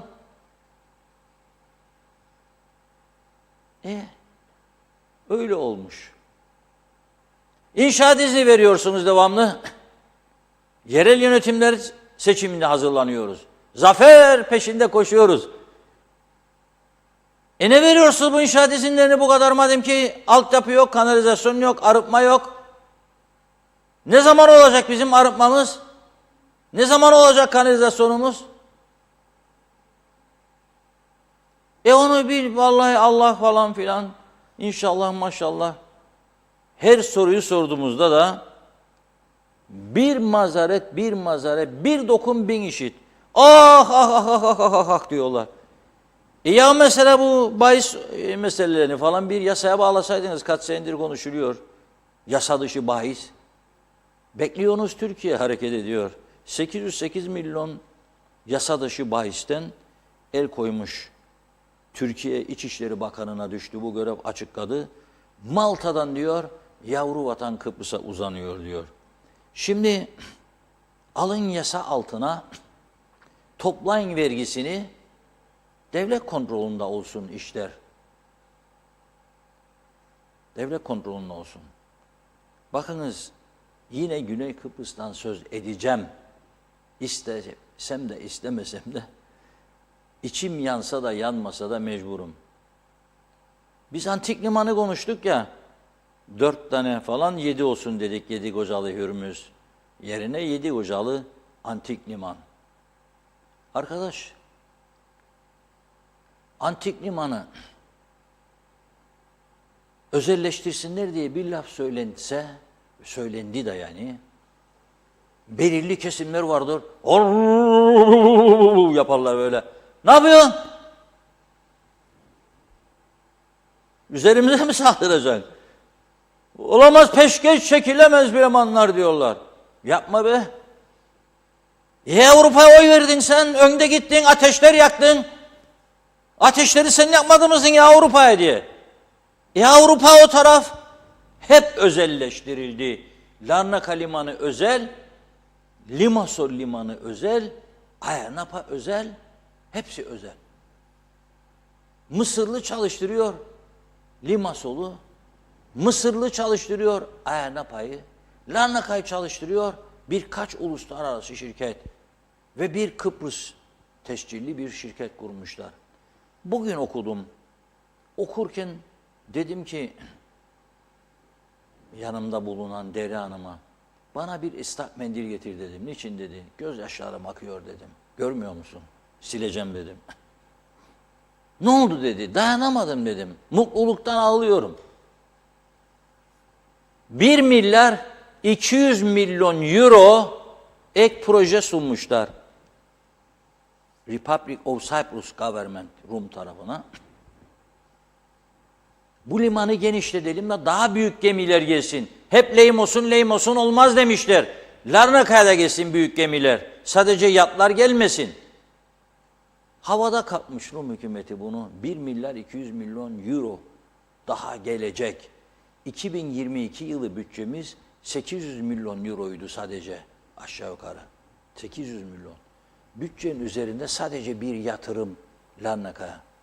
Anladık mı bunu yani? Anlamamıza gerek yok tabii. Ne zaman inşallah hep birlikte Avrupa olacak birleşme, o zaman diyecek ki, ama sen bizden izin almadan özelleştirdin bunları, biz bunu söke söke alırız elinizden diyecek. Biz orada nümayiş yapacağız. Dozerleri falan, traktörleri yığacağız denizin kenarına, sökeceğiz. 2 günde yenecek topuzlarla uzay üstünden kurtulmuş olacak. Öyle düşünüyorum. Şimdi bugün Diyalog Gazetesi'nde vardı ama sosyal medya kullanan herkese söylüyorum. Facebook'larda müthiş dönüyor. Yani bizim Türkler öyle bir alana sosyal medya reklamı yapmışlar ki bombaladılar. Yunan yazanın Türkçesini de veriyorlar. Ve çok sayıda da Türk istihdam etmişler. Bu Limassol'da artık açılışı hazır olan City of Dream Mediterranean Hotel and Casino sektörü. City of Dream Mediterranean, Akdeniz'in hayal şehri. dev bir yatırım yaptılar. Dev 600 milyon euro. Eğer korona olmasaydı 2022 yılının Haziran ayında açılacaktı burası. 2022 yılının Haziran ayı. Korona olduğu için gecikti. Şimdi diyorlar ki 21 yaşın üstünde herkes gazinoya serbest girebilir, vatandaşlar da. Her hafta da 1 milyon euro dağıtacağım. Ve bu şirket Türkiye'den de Larnaka'ya özel uçak seferleri başlatmayı planlıyormuş. Bir hale de Türk istihdam etmiş bulunuyor orada. Neden? Kuzey'in ekonomisini tamamen Rumlarla anlaşarak yerle bir edecekler diye düşünüyorum. 1 milyon euro haftada kim istemez gitsin kazansın, gidecek insanlar. Öte taraftan liman 1 milyar 200 milyon euro ekstradan bir yatırım, adamlar şapka çıkarıp koyuyor oraya. Biz daha yat limanının da marinanın onun mu bunun mu onunla uğraşıyoruz. Kapatıldı her taraf. Bakalım nasıl olacak da göreceğiz. İnşallah güzel olur. Alkışlarız onları tabii ki. Diğer turistik tesislerimiz, özür dilerim, tarihi yerlerimiz hepsi birden dökülüyor.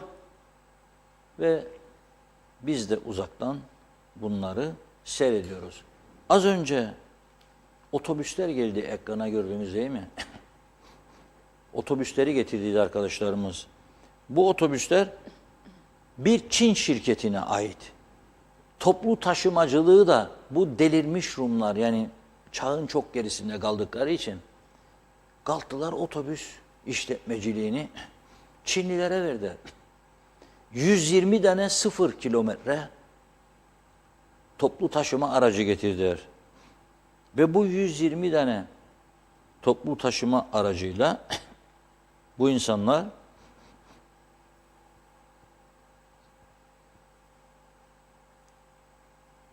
hizmet veriyorlar. Bana bugün sağ olsun gönderildi bunlar bir vatandaşımız tarafından. Hemen sizlere okuyacağım yazdığını da.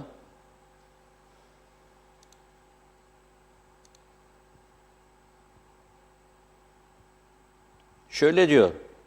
11 Aralık Pazar günü Güney Kıbrıs'ı ziyaretimde diyor, Lefkoşa'dan Larnaka'ya Intercity otobüsleriyle seyahat ettim diyor. Gidiş dönüş bilet fiyatı 4 euro. Otobüsler inanılmaz temiz, koltuklar konforlu, yeni Mercedes marka otobüsler. Ayrıca maskesiz binmek yasak. En önemlisi de diyor, kesinlikle tam zamanında hareket ediyorlar. İnanılmaz konforlu seyahat imkanı sunuyorlar. Kendilerine teşekkür ettim.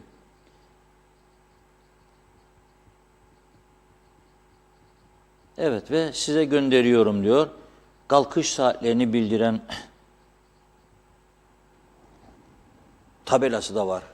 Işıklı elektrikli tabela. Avrupa ülkelerinde olduğu gibi. Bilmem arkadaşlarımızda var mı o tabelalar? Varsa onu da gösterirler. Ah gelmiş işte, bak varmış demek ki. Evet, bizde de otobüs şoförleri kendileri diyor ki kimimizin 30 yıllık, kimimizin 40 yıllıktır otobüsleri. Biz de huzursuz ve mutsuzuk. Ama ve lakin yenilemek için no money, para yok. Para olmadığı için de yenileyemiyoruz diyorlar. Bir nizam getir, intizam yok. Sadece ve sadece destekle beni, önce milletvekili, sonra alırsam ulaştırmayı, sana da minibüs izni. Ama minibüs dökülür dökülmez no problem. Benim derdim değil o. İzni vereceğim. Git. Belediye de diyecek ki belediye başkanı benim yetkim yok. Ben bunlara karışamam. Ulaştırma Bakanlığı'na bağlı bilmem ne dairesi. Yahu vallahi billahi diyorum. Müthiş bir uzay üssü kurulmuştur Kıbrıs'ın kuzeyinde. İsteseler de tanıyacaklar, istemeseler de. Bir başarılı olacağına inandığım bir hareket gördüm. O da nedir? Bugün İçişleri Bakanı Ziya Öztürkler açıkladı. Dijital dönüşüm kapsamında diyor, Nüfus Kayıt Dairesi Müdürlüğü'nde müdürün e-nüfus e-kimlik sistemi yeniden yapılandırılmış ve diyor 2023 yılında artık diyor doğum ve ölüm belgeleri için devlet dairelerine gelme dönemi sona erecek diyor. Yani internet üzerinden doğum ve ölüm belgesi alma imkanı olacak diyor.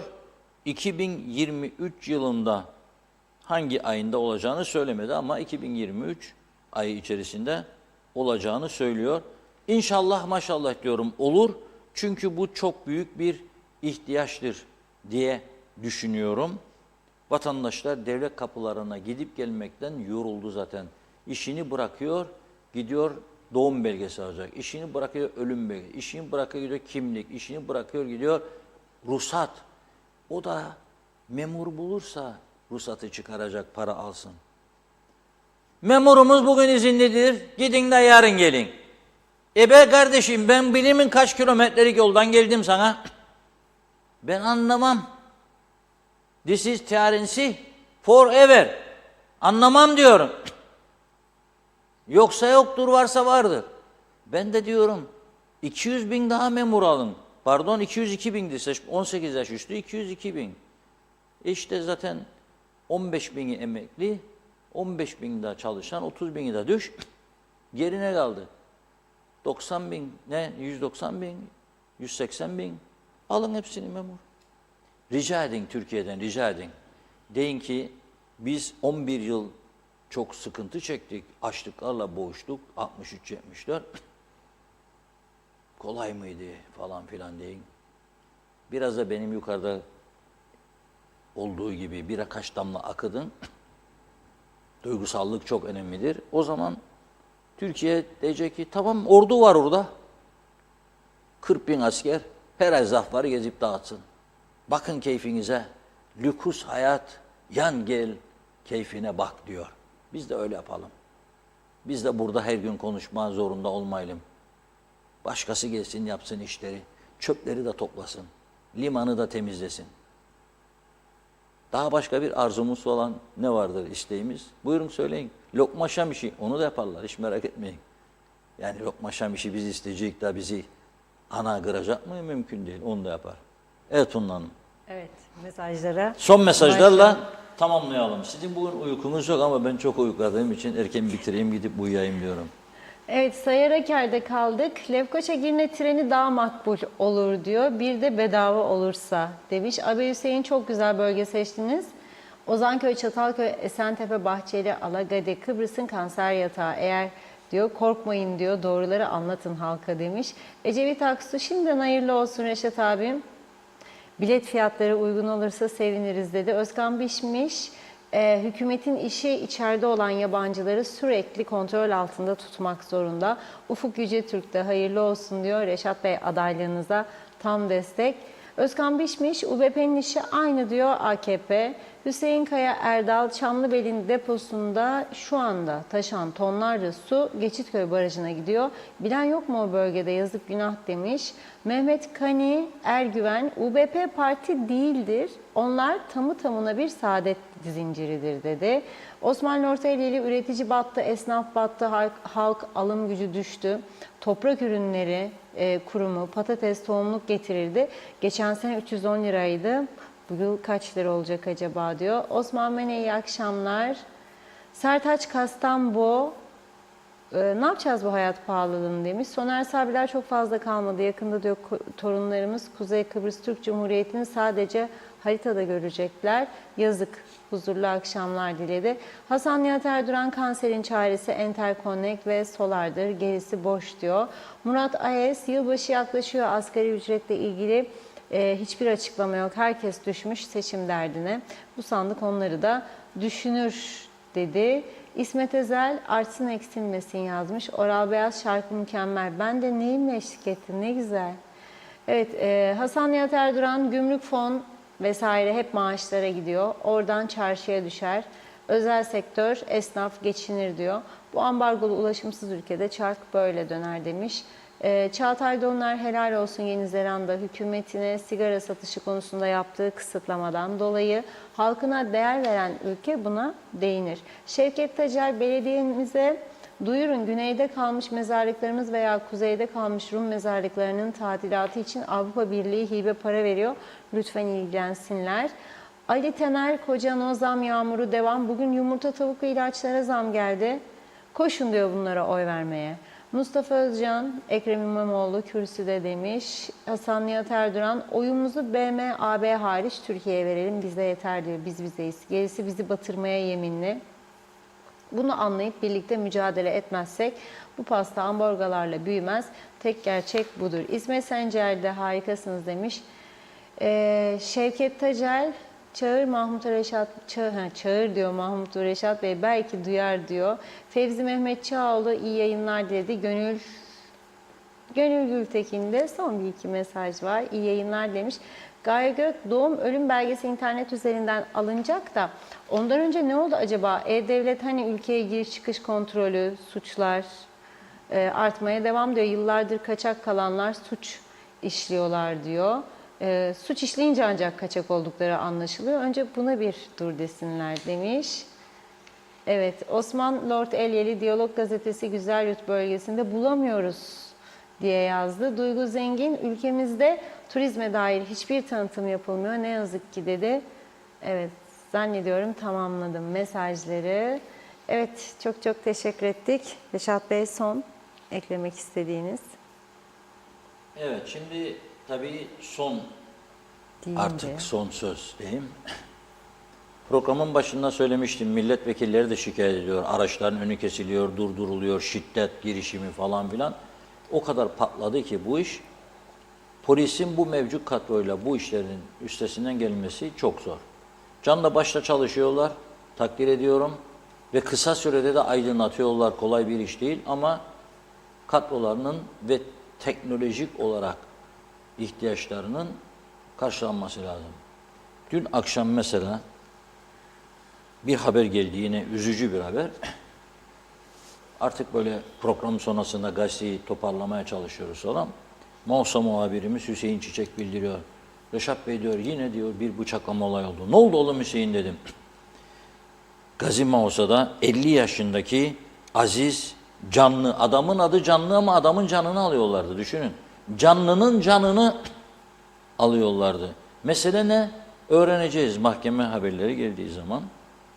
Sokak ortasında çekmişler bıçağı, adamı bıçaklamışlar. Vurdu, kaçtı dedik önce başlık. Saat 11'e doğru bizde durmak, dinlenmek yok. İşten çıktın, git yemek yiyeceksin, yemek saati de devam. Durmak yok bu meslekte. Allah durdurmasın tabii ki. İş olsun da çalışalım değil mi? Şimdi diyor ki, Reşat Bey diyor yakaladı polis. Bravo polise dedim. Polis gece vakti gitti, buldu, yakaladı. Onun için başlık değişti. Vurdu, kaçtı, yakalandı yaptık. Bunlar niçin oluyor?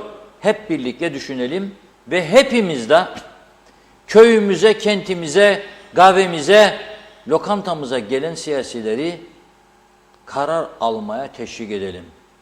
2 tane sebebi var. 1, ülke sorma girhanı oldu.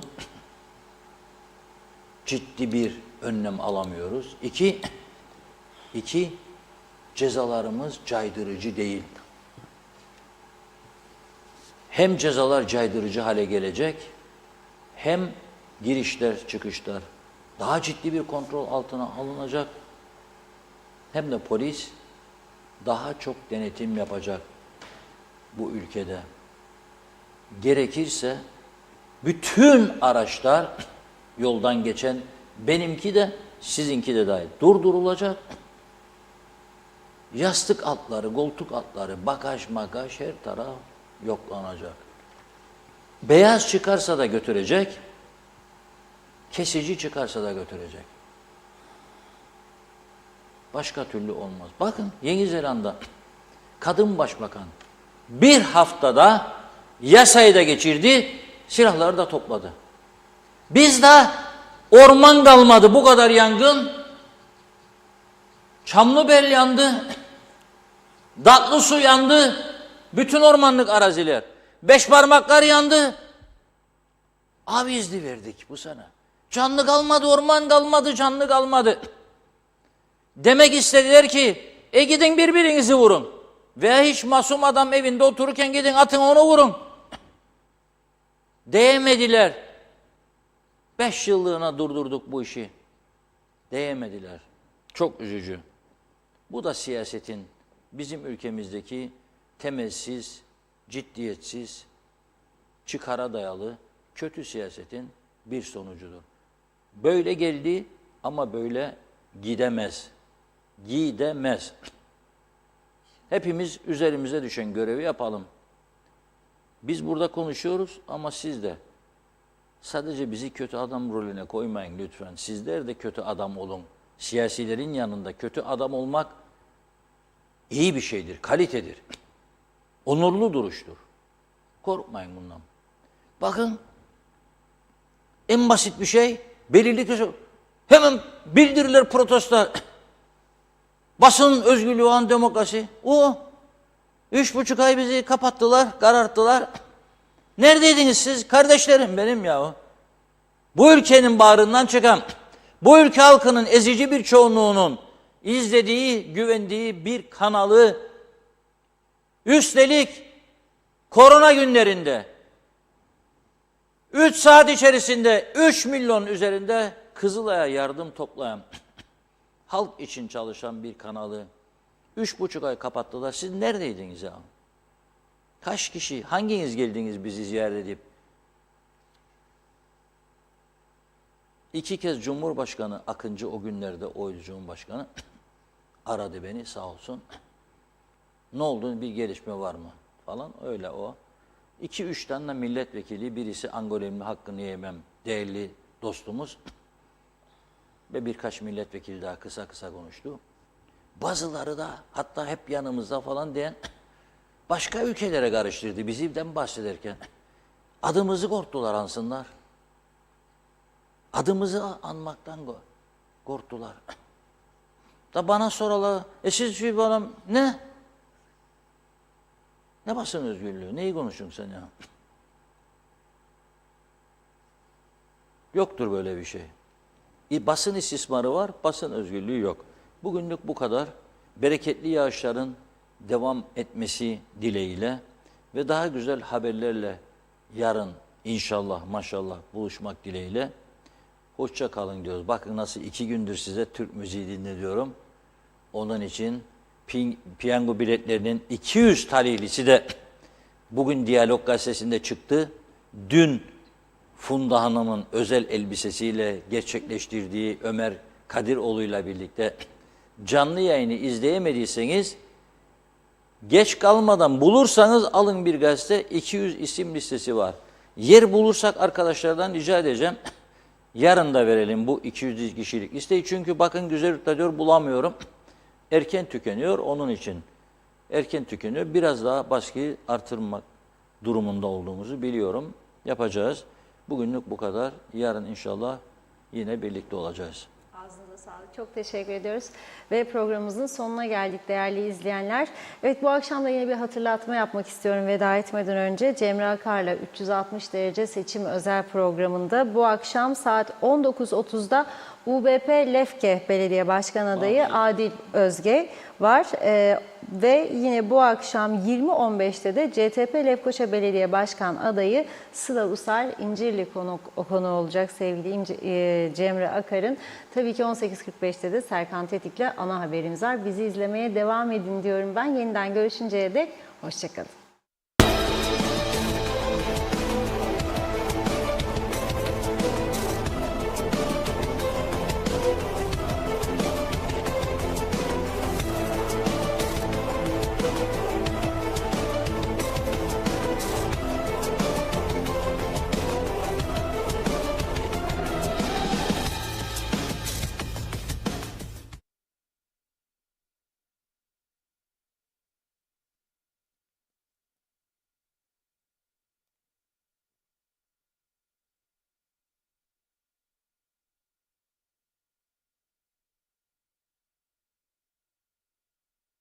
Türkiye, Avrupa ve dünyada gelişen günün olayları ve an be an tüm gelişmeler. Hafta içi her gün Serkan Tetik'in sunumuyla TV 2020 ana haber bülteninde sizlerle buluşuyor.